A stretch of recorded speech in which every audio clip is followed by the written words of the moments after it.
찬송가 357장입니다.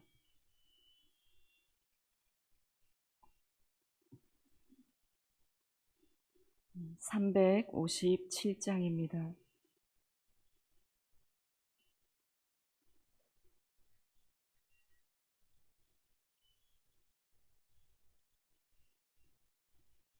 주 믿는 사람 일어나 다 힘을 합하여 이 세상 모든 마귀를 다쳐서 멸하세.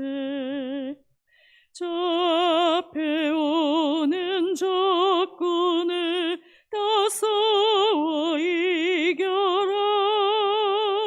주 예수 믿는 힘으로 온 세상 이기네. 믿음이 이기네. 믿음이 이기네. 주 예수를 믿음이 온 세상 이기네. 온 인류 마귀 괴율로 큰 죄에 빠지니 진리로 띠를 띠고서 늘 기도드리세.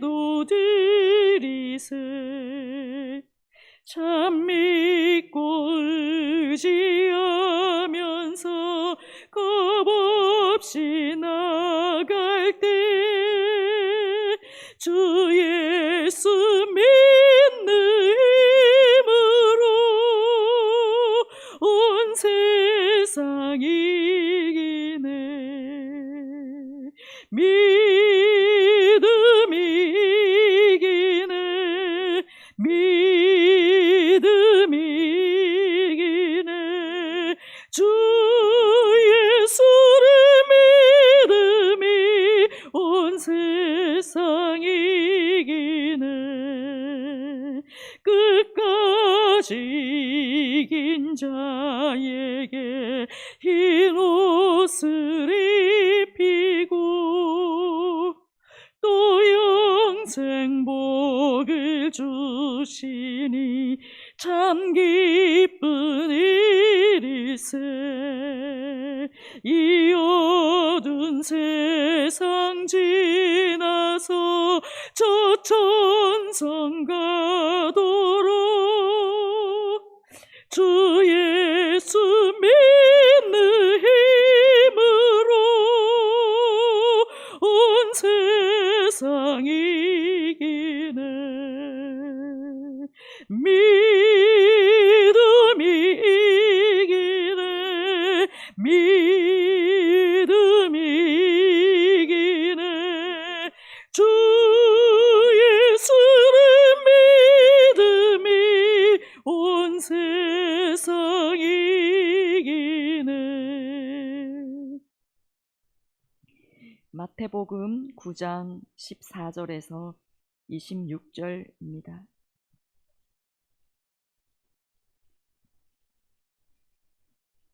마태복음 9장 14절에서 26절 말씀 교독하신 후에 마지막 절은 함께 읽겠습니다. 그때 요한의 제자들이 예수께 나와 이르되 우리와 바리새인들은 금식하는데 어찌하여 당신의 제자들은 금식하지 아니하나이까?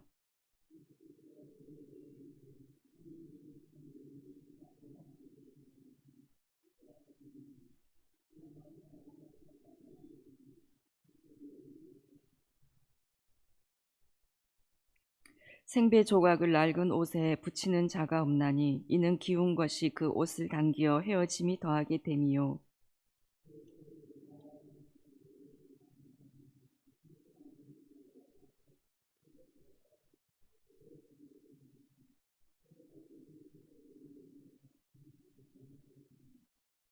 예수께서 이 말씀을 하실 때에 한 관리가 와서 절하며 이르되 내 딸이 방금 죽었사오나 오셔서 그 몸에 손을 얹어 주소서. 그러면 살겠나이다 하니 12해 동안이나 혈루증으로 앓는 여자가 예수의 뒤로 와서 그 겉옷가를 만지니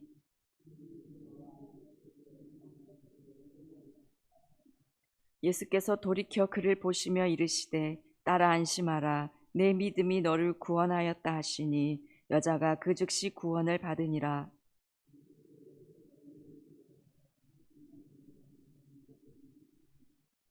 이르시되 물러가라 이 소녀가 죽은 것이 아니라 잔다 하시니 그들이 비웃더라.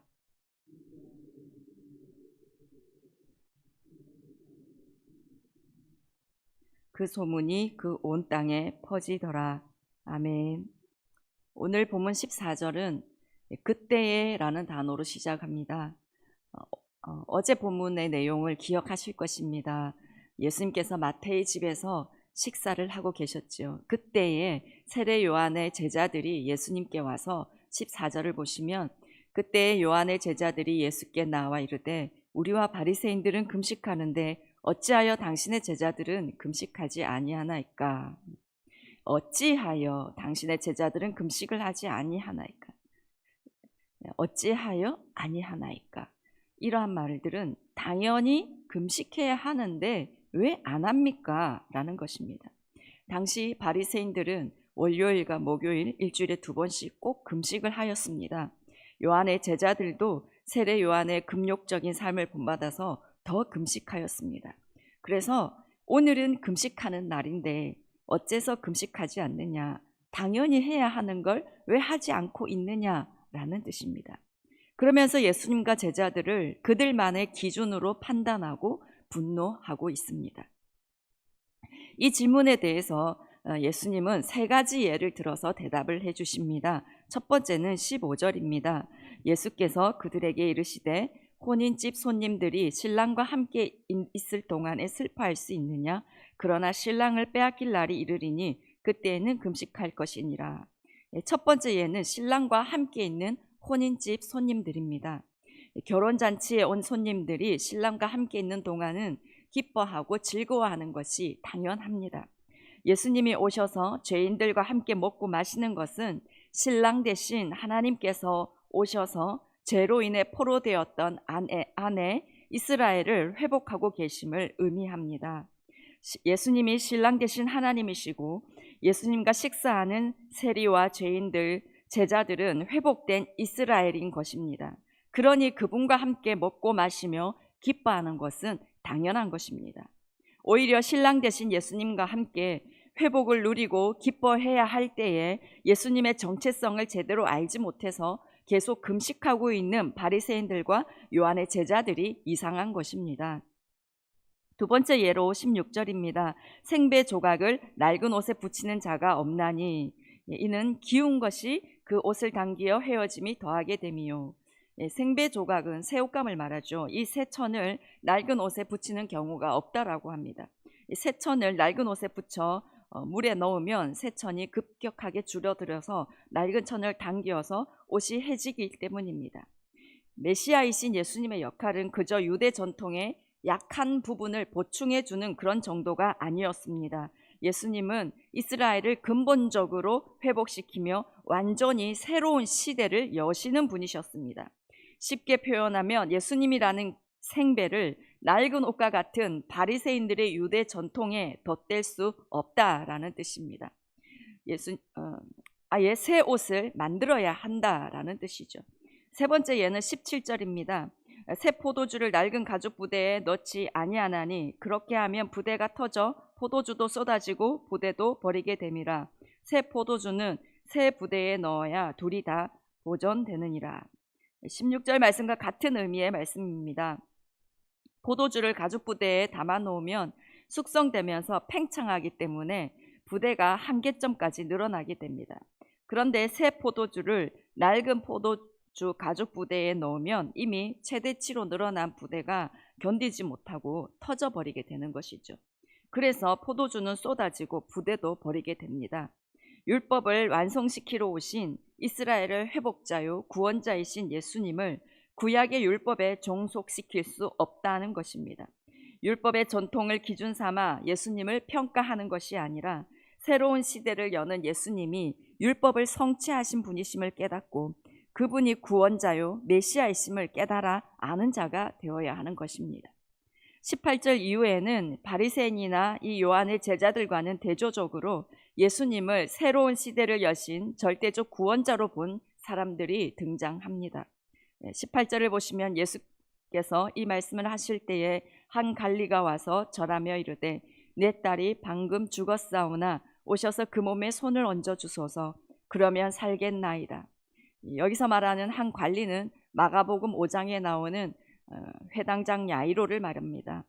회당장은 회당을 관리 감독하는 자로서 유대 공동체에서 아주 중요한 인물이었습니다. 회당에서 가르치는 바리새인들과 서기관들과 긴밀한 관계를 맺고 있는 높은 신분의 회당장이 지금 나사렛 출신의 청년 앞에서 절을 하면서 말하고 있습니다. 딸이 방금 죽었습니다. 오셔서 딸의 몸에 손을 얹어 주십시오. 그러면 살아날 것입니다. 엄청난 고백을 하고 있습니다. 18절 앞부분에 예수께서 이 말씀을 하실 때에 라고 기록하고 있습니다.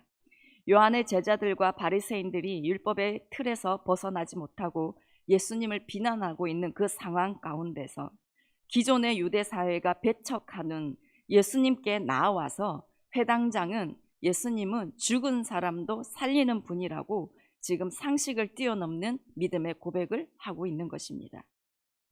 그래서 예수님께서 이 회당장 야이로의 집으로 가고 있었습니다. 그런데 가는 길에 혈루증을 앓는 여인을 만납니다.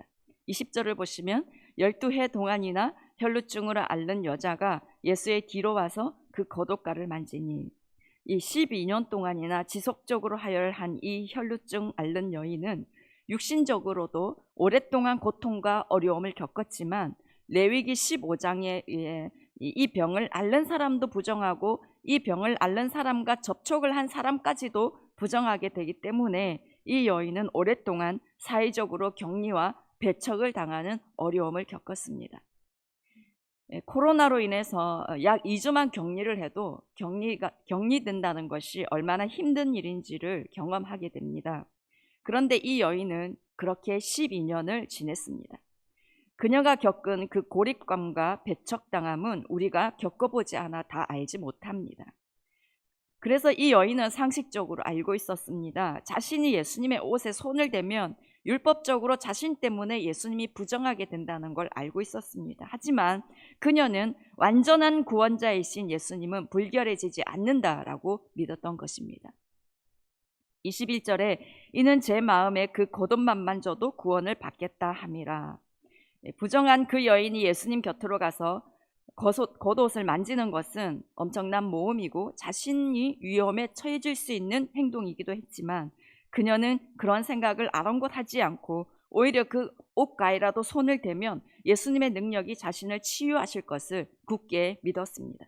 그래서 예수님이 그녀를 향해서 말씀하십니다. 22절에 예수께서 돌이켜 그를 보시며 이르시되 딸아 안심하라 내 믿음이 너를 구원하였다 하시니 여자가 그 즉시 구원을 받으니라. 부정한 여인이 예수님의 겉옷을 만진 것을 예수님이 아셨습니다. 그래서 율법적으로는 예수님까지 부정하게 되는 상황이었습니다. 일반적으로 그런 경우에는 야단을 치는 것이 맞습니다. 하지만 예수님은 그녀를 향해서 딸아라고 말씀하십니다. 여러분의 딸이나 아들에게 딸, 아들이라고 부를 때가 있을 것입니다. 아주 친근하고도 애정이 담긴 표현이지요. 예수님은 내가 예수님의 겉옷만 만져도 낫겠다는 그 절박하고 강한 믿음을 가진 여인을 향해서 넌 내 자녀야 라고 불러주시며 그녀를 안심시키시고 그녀를 회복시키십니다.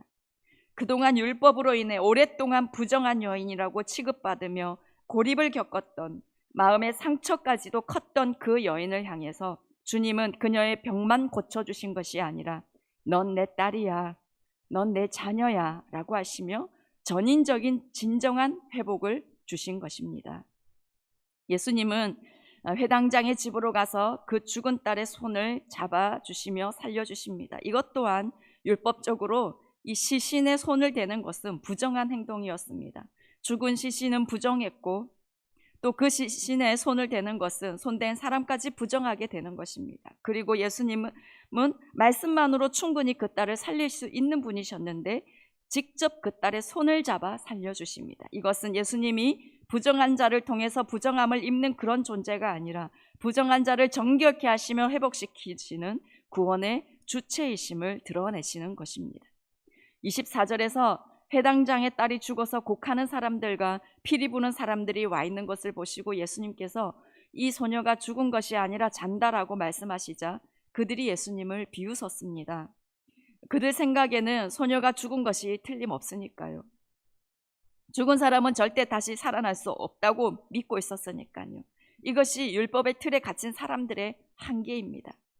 그들은 율법의 틀에 갇혀서 생명을 주시러 오신 예수님을 알아보지 못하고 오히려 예수님을 비웃었습니다. 우리는 예수님을 어떻게 생각하고 있습니까? 요한의 제자들, 바리새인들 그들처럼 예수님을 우리가 생각하는 어느 한계를 그어놓고 있지는 않습니까? 인간적인 생각의 틀에서 벗어나지 못하고 있지는 않습니까? 우리는 바리새인들과 다르다, 예수님을 구원자 나의 메시아라고 믿고 있다 생각하지만 우리 자신을 돌아보면 과연 우리에게 야이로와 같은 믿음이 있는가? 혈루증을 앓는 여인의 믿음이 있는가? 생각해보면 자신이 없는 것이 사실입니다. 기도는 하지만 돌아서면 믿음이 없어 부정적으로 말하고 부정적으로 판단할 때가 많은 것이 사실입니다. 회당장 야이로는 예수님이 죽은 사람도 살리는 분이심을 진심으로 믿었습니다. 상식적이지 않는 믿음이 그에게 있었습니다. 그 믿음으로 인해서 그는 그 일을 이루심을 경험하였습니다. 혈루증을 앓는 여인도 예수님의 그 겉옷만 만져도 나는 낫는다는 그 믿음이 그녀를 구원하였습니다. 우리에게 정말 이런 믿음이 있기를 원합니다. 데이비드 호건이라는 목사님은 죽은 사람을 살린 경우가 400여 건 정도 된다고 합니다. 그 목사님은 예수님이 죽은 자를 살리신다는 것은 당연하다라고 믿고 살아날 때까지 믿음으로 기도하시는 분이셨습니다. 그분의 능력 행함의 근원은 물론 예수님이시지만 바로 믿음이었습니다. 믿음이 구원을 얻게 하고 믿음이 예수님이 주시는 생명을 맛보게 하고 믿음이 죽은 자도 살리고 믿음이 완전한 회복을 얻게 합니다. 예수님은 우리가 생각하는 그 어떠한 존재보다 크신 분이십니다. 우리가 생각하는 그 어떤 일보다 더 큰 일도 행하시는 위대하신 분이십니다. 진정으로 믿기를 원합니다. 믿음을 통해서 그 크고 위대하신 하나님을 더욱더 경험하게 되는 은혜가 우리의 모든 삶 가운데 누려지기를 간절히 원합니다. 기도하겠습니다. 믿으면 영광을 보리라 하신 주님, 믿음이 없어 주께서 행하실 일들을 보지 못하는 안타까운 일이 없는 우리가 되기를 원합니다. 하나님 아버지, 우리에게 믿음을 더해 주십시오. 믿는다 말하지만 의심하고 한계를 짓는 연약한 우리를 불쌍히 여겨 주시옵소서. 하나님, 참된 믿음을 더 부어 주시옵소서. 믿음으로 이 어려운 시간을 잘 통과할 수 있도록 도와주시옵소서. 회당장 야이로의 믿음, 혈루증 앓던 여인의 믿음이 우리의 믿음 되어 진정한 회복과 기쁨을 누리며 크고 위대하신 하나님을 경험하며 높이는 우리의 삶 되게 주님 도와주시옵소서. 하나님 아버지, 한국교회의 미래인 다음 세대, 그런데 이 미래가 참으로 어려워 보입니다. 한국교회 다음 세대가 2%라고 하는데 하나님 아버지, 이 일을 어찌하면 좋습니까? 하나님, 한국교회의 미래, 이 다음 세대를 불쌍히 여겨주시고 살려주시옵소서. 저들에게 믿음을 더해 주시옵소서. 교회를 비난하며 하나님이 없다라고 말하는 세상 속에서 살아가는 저들입니다. 그렇지만 그럼에도 불구하고 나의 구원자 되신 예수님만을 경외하며 세상을 이기는 믿음의 사람으로 성장할 수 있도록 주님 만나주시고 도와주시옵소서. 하나님 아버지, 이 새벽에 주님께 기도로 나아갑니다. 우리가 기도를 통해서 우리의 참된 구원자 주님을 만나고 경험하는 그런 은혜가 매일매일 경험되게 도와주시옵소서. 하나님, 그냥 습관적으로 하는 그런 기도에 머무르지 않게 하여 주시고, 하나님 아버지, 주님의 그 영광스러운 얼굴을 보게 되는 그런 깊은 기도로 들어가게 도와주시며 우리의 모든 문제를 이기시고 돌파하시고 하나님 이루시는 그 하나님을 경험하게 되고 응답받는 그런 시간들이 될 수 있도록 주여 도와주시옵소서. 이 모든 말씀 우리 주 예수님의 이름으로 기도드립니다. 아멘. 하늘에 계신 우리 아버지, 아버지의 이름을 거룩하게 하시며 아버지의 나라가 오게 하시며 아버지의 뜻이 하늘에서와 같이 땅에서도 이루어지게 하소서. 오늘 우리에게 일용할 양식을 주시고 우리가 우리에게 잘못한 사람을 용서해 준 것 같이 우리 죄를 용서하여 주시고 우리를 시험에 빠지지 않게 하시고 악에서 구하소서. 나라와 권능과 영광이 영원히 아버지의 것입니다. 아멘.